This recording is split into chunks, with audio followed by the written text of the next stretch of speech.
Cara Martin is the Associate Dean of the Marketplace Institute here at Ridley College in Melbourne. She's also got a background in journalism, so we share a similar work history, don't we? Yep, we do. And she's also going to be sharing her story at our next Life at Work breakfast, the big juggle, balancing work and church. Now, Cara, the world, including our work and church, they're sometimes seen as being at loggerheads with each other. How have you experienced that in your own life? Yes, I think it's very true, this idea that they're actually competing in some way, which, yeah, I struggle with a bit. So I've had a lot of ministers who've said to me how frustrated they are that everyone in their congregation is too busy and too tired to really participate in church programs. And I myself have found times when sometimes I've almost overcompensated, done too much church and my work has suffered, or sometimes my work has been really overwhelming and I felt that maybe church hasn't had anything to say into that space. So I think, yeah, there is a real tension there, and there's a bit of a message that goes that if you want to be a real Christian, you always will put church before work. That's sort of a measure of how deep your faith is, which I think is actually a false dichotomy. So how have you perhaps throughout your life, yourself or others you know, sought to try and balance the responsibilities of church and work, perhaps even in creative or innovative ways? Sure. Well, I think actually it's better not to see them as a balancing thing, but actually to see that church is about when we gather, when Christians gather as a community, and that's where we get the nourishment, that's where we honour God, that's where we have a sense of God's presence, that's where we build community, and then we're sent out, we're scattered. So when I'm working 9 to 5, I'm still the church at work. It's just a different context, and so I think that's a more helpful image, because then you begin to think about that actually it's a continuum. It's church and work, it's not church or work. They're not actually competing against each other. And I've seen some people actually manage that in really creative ways. So there was a guy I was talking to actually just a couple of weeks ago, Lee. He was saying that before he was a Christian, he was a surgeon and then he did a PhD. He became a Christian and he thought about how he could honour God.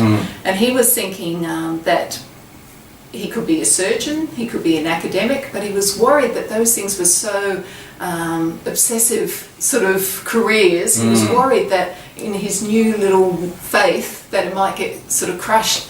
And so he decided to retrain, as you do, as a GP, and to work 4 days a week and give 3 days to the church.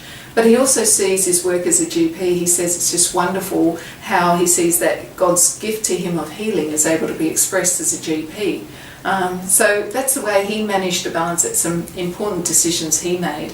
But I've also seen it reversed a bit. I remember a guy I knew who had a really challenging job, and for him it was about taking church to work. So he invited his minister to come into his workplace to see some of the challenges he had, to talk with him about what was going on and to ask for prayer. And so for him it was about actually taking church to work. And then I had a great story just towards Christmas last year. Iris was telling me about what she did, and what she did was she volunteered at her workplace to run the church Christmas party. And what she did was she invited her church to come along, and the way she did it was she asked them to sing carols to the gathered people at the party, and then they were able to explain how the carols related to this celebration of Christmas. And then she got her church to be the waiters and waitresses for the evening. So it was a way of the church getting really involved in a workplace and blessing the workplace. So I think there are actually lots of ways we can do it creatively. They're great stories. So I guess it's an encouragement for us to be thinking a bit further about the relationship between church and work, perhaps especially for workers to be thinking it through. Yeah, it can become this thing that sort of makes you feel like you have to make a choice between, but I don't feel it has to be that way. And I think it's important that workers actually have a bigger vision of what church can be, that church actually includes their work, that as they're working, they're doing the kingdom work of the church, as it were. They're doing the creating, the sustaining work, the proclaiming work, even the redeeming work.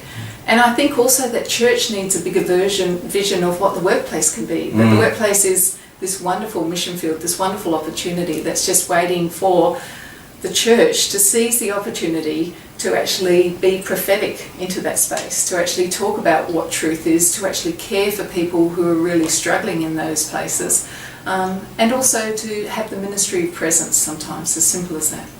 Sounds great. I'm really looking forward to considering this topic a whole lot more at our next Life at Work breakfast, coming up on Thursday, April 23.